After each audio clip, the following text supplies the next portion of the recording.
Et donc, Madame Lessard, parlez-moi un peu là, du projet qui va être lancé ici à Saint-Pamphile de milieu éducatif à horaire atypique. Oui, alors un service effectivement très novateur Oui.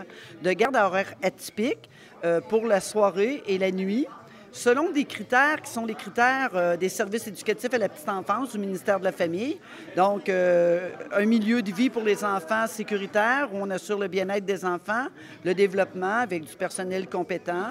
Donc, on veut vraiment que les papas, les mamans qui travaillent de soir, qui travaillent de nuit, reçoivent une offre de service comparable à celle de jour. Oui. Alors, pour nous, on se dit, il n'y a pas de raison pour que ces parents-là n'aient pas de service régi, réglementé. Alors, c'est ce qu'on a déposé au ministère de la Famille et ce projet-là a été accepté.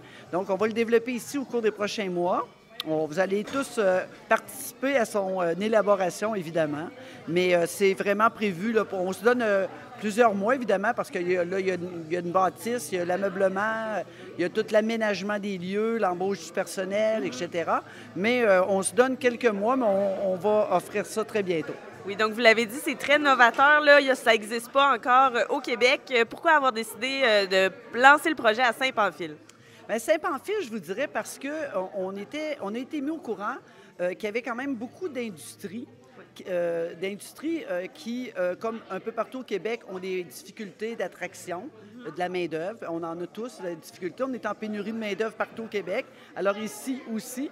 Et on se dit, bien, si on veut attirer de la main-d'œuvre ici, mais qu'on n'offre pas de service alors que l'employeur offre un emploi de soir et de nuit, bien, il y a une problématique qui se crée là, c'est évident. Oui. Donc, on nous avait cité certains exemples et on est venu vérifier. L'été passé, on est venu vérifier. Puis effectivement, on s'est dit, alors là, oui, première raison. Deuxième raison, c'est qu'on a reçu ici un accueil totalement extraordinaire. OK. Alors, on a vraiment rapidement eu des gens qui ont levé la main et qui ont dit, nous, ce projet-là nous intéresse. Nous, on va... Alors, je pense à la SODISPA, je pense à la MRC, au maire de Saint-Pamphile, pour ne nommer qu'eux. C'est des gens qui, dès le début, se sont vraiment sentis...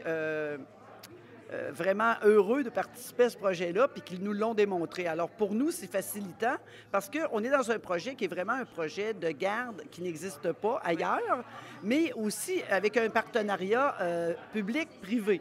OK. Donc, c'est vraiment quelque chose qui va appartenir à la collectivité. Nous, on est ici comme maître d'œuvre.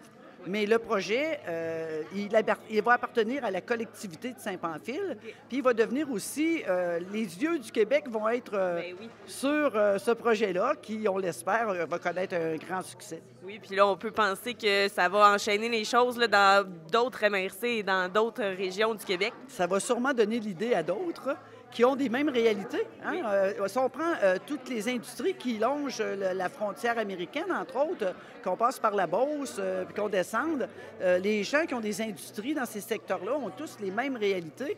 Alors nous, on est le projet pilote et on espère que ça va effectivement convaincre l'État de continuer à investir Oui. dans ce genre de projet-là. Mais je vous dis un gros merci.